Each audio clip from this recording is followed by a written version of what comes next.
अभी तक हमने देखा कि पाको को मिस्टर सिंह ने कुछ कहा, जिसे सुनने के बाद पाको परमैन को एक्टिंग सिखाने लग गई और बर्डमैन ने परमैन्स की पूरी टीम के लिए एक मेंटर भेजने के लिए बोला था, जो कि 1 महीने के अंदर अंदर वहां पे आ जाएगा, क्योंकि अर्थ में कोई एलियन टेक को बेच रहा है और रोबोट यूकी के साथ समर वेकेशन के ट्रिप पे गया है। तो अब आगे परमैन और पाको एक दूसरे के साथ क्वालिटी टाइम स्पेंड कर रहे होते हैं। फिर शाम हो जाती है और पाको बोलती है, चलो अब मेरे घर जाने का वक्त हो गया है, तो अब मैं घर जा रही हूँ। परमैन बोलता है, लेकिन क्या मुझे यहाँ अकेले सोना होगा पूरी रात भर? फिर पाको बोलती है, क्यों, क्या हुआ, तुम्हें अंधेरे से डर लगता है क्या?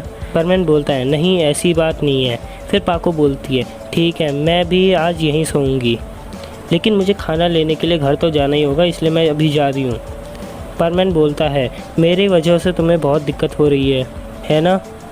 पाको बोलती है, ऐसी बात नहीं है, ठीक है, मैं जा रही हूँ अब। और फिर वो चली जाती है और वहाँ हम देखते हैं कि एक ब्लैक कोट और ब्लैक मास्क में कोई होता है, जिसके बारे में अभी हमें कोई पता नहीं है, तो हम फ़िलहाल उसका नाम मिस्टर अननोन रख देंगे। और मिस्टर अननोन बोलता है, ओह तो ये हैं वो लोग, बच्चे हैं ये तो, ठीक है। फिर पाको अपने घर जाती है और जो कुछ भी उसके साथ होता है वो सब अपने रोबोट के साथ मेमोरी ट्रांसफ़र करती है, और ये सब बातें मिस्टर अननोन भी देख रहा होता है। और यहाँ सीन शिफ्ट होता है रोबोट की ओर, जहाँ यूकी के पैर में लगी हुई चोट अब ठीक हो रही है। कज़न बोलता है, मैंने बोला था ना कि ये जल्दी ठीक हो जाएगा। रोबोट बोलता है, हाँ अब यूकी बिल्कुल ठीक हो गई है। और वो लोग अब खाना खाने चले जाते हैं। दूसरी तरफ परमैन और पाको भी डिनर कर रहे होते हैं। फिर पाको बोलती है, खाना कैसा है परमैन? बहुत अच्छा है, ऐसा लगता है जैसे तुम कोई मास्टर शेफ़ हो। फिर वो दोनों सो जाते हैं और हम देखते हैं रोबोट और यूकी के पीछे कोई पड़ा हुआ है, और वो लोग यूकी को किडनैप करके यहाँ से ले जा देते हैं। और यहाँ रोबोट की नींद खुलती है और हमें पता लगता है कि ये एक सपना था, जिसके बाद रोबोट को अब नींद नहीं आ रही होती है। और फिर हम देखते हैं कि परमैन और पाको का बैच बज रहा होता है और उसमें पायन की कॉल होती है। पायन बोलता है, यहाँ परमैन बहुत बड़ा एक्सीडेंट हो गया है, तुम दोनों जल्दी से जल्दी यहाँ आओ, मैं यहाँ अकेले ज़्यादा देर तक हैंडल नहीं कर सकता। फिर परमैन और पाको तेज़ी से वहाँ जाते हैं, अपनी फुल स्पीड में वहाँ उड़ के जाते हैं। और फिर वो लोग वहाँ देखते हैं कि वहाँ पे एक ब्रिज को टूटा हुआ है। परमैन और पायन मिलके लोगों और पत्थरों को हटाते हैं और मूवी पर और पाको मिलके लोगों को बचाते हैं। वो लोग जैसे तैसे करके सबको बचा ही लेते हैं। जिस वक्त परमैन, पायन और पाको और मूवी घर को जा रहे होते हैं, उस वक्त पर उन सभी पे कोई अटैक करता है, जिससे वो सभी लोग बच जाते हैं। और वो अटैक करने वाला और कोई नहीं, एक पुराना क्रिमिनल होता है, जिसे परमैन और उसकी टीम ने जेल में पहुंचा दिया था। और वो क्रिमिनल बोलता है, आज मैं तुम्हें नहीं छोड़ूंगा परमैन, याद है तुमने कैसे मुझे जेल में पहुंचाया था? आज मैं अपना सारा बदला लेके रहूँगा। फिर परमैन बोलता है, ऐसी बात है क्या? तो परमैन उसके पास को जाता ही है कि वो क्रिमिनल एक बहुत ही हाईटेक वेपन से परमैन के पे अटैक कर देता है, जिससे परमैन को बहुत ही इंजर्ड होता है और वो कहीं दूर जाके गिरता है।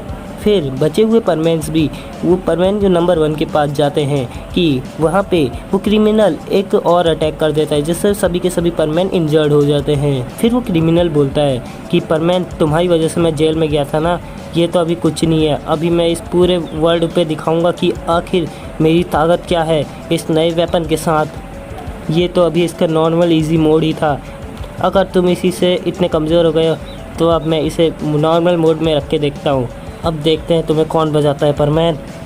फिर वहाँ पे मिस्टर अननोन आ जाता है और बोलता है, तुम्हें पता भी है ये कितना ख़तरनाक वेपन है, इसकी वजह से तुम्हारा ये पूरा प्लेनेट की लाइफ सोर्स ख़त्म हो सकती है, यहाँ की पूरी आबादी ख़त्म हो सकती है, तुम्हें पता भी नहीं है ये तुम कर क्या रहे हो। फिर मिस्टर अननोन उस क्रिमिनल के चारों ओर एक एनर्जी शील्ड टाइप की बना देता है, जिसकी वजह से वो उसमें लॉक हो जाता है वो क्रिमिनल। फिर वो क्रिमिनल बोलता है कि जिसने भी, तुम मुझे डराने की कोशिश मत करो, जिसने भी मुझे ये वेपन दिया था वो सभी परमैन का दुश्मन है, और दुश्मन का दुश्मन दोस्त है, और मैं उसका दोस्त हूँ। अब मैं इस वेपन के ज़रिए सभी को ख़त्म कर दूँगा। और वो वेपन चलाता है, जिससे देखकर मिस्टर अननोन बोलता है, रुक जाओ, ऐसा मत करो। और फिर वो वेपन चलाता है उस एनर्जी शील्ड में, जिसके अंदर वो क्रिमिनल कैद होता है। उसमें ये पता नहीं किस टाइप की रेडिएशन होती है, जिसकी वजह से वो शील्ड टूट जाती है। और वो वहाँ पे हमें दिखता है कि वो जो क्रिमिनल था वो जान से मारा जाता है, क्योंकि वो सील्ड में उसने एक अटैक किया जिसकी वजह से वो अटैक रिपेल हो गया और वापस उस क्रिमिनल को लग गया और उसकी फोर्स फील्ड की वजह से वो एनर्जी बैरियर टूट गया और यहाँ पे उस क्रिमिनल की परमानेंटली डेथ हो जाती है। फिर परमैन बोलता है, तुमने उसको क्यों मारा? मैंने उसे नहीं मारा। और परमैन बोलता है, तुम कौन होते हो उसे मारने वाले? मिस्टर अननोन बोलता है, वो पूरे प्लेनेट के लिए खतरा था, वो पूरे प्लेनेट की लाइफ फोर्स को ख़त्म कर सकता था। और फिर मिस्टर अननोन अपने मन में बोलता है, तुम्हारे लिए ये सब कुछ नया है बच्चे, जी जल्द ही तुम ये सब समझ जाओगे। और फिर वहाँ से मिस्टर अननोन जा ही रहे होते हैं कि पायन पूछते हैं कि तुम आखिर हो कौन, बताओ हमें। मिस्टर अननोन बोलते हैं, अब मैं आज से मैं तुम्हारा मेंटर हूँ।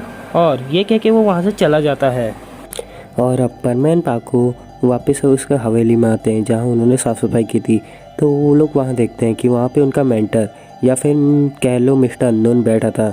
मैंने अभी तक मिस्टर अननोन को कोई नाम नहीं दिया, तो आप लोगों के दिमाग में कोई अच्छा सा नाम हो तो आप कमेंट करके हमें बता सकते हैं। फिर परमैन मिस्टर अननोन से बोलता है, तुम यहाँ क्या कर रहे हो? फिर मिस्टर अननोन बोलते हैं, मुझे बर्डमैन ने कहा था कि मुझे अब यहीं रहना है। तो परमैन बोलता है, यार अब तुम लेकिन सोओगे कहाँ? वैसे भी परमैन और पाको के दिमाग में अभी भी वही वाला हादसा हो रहा था।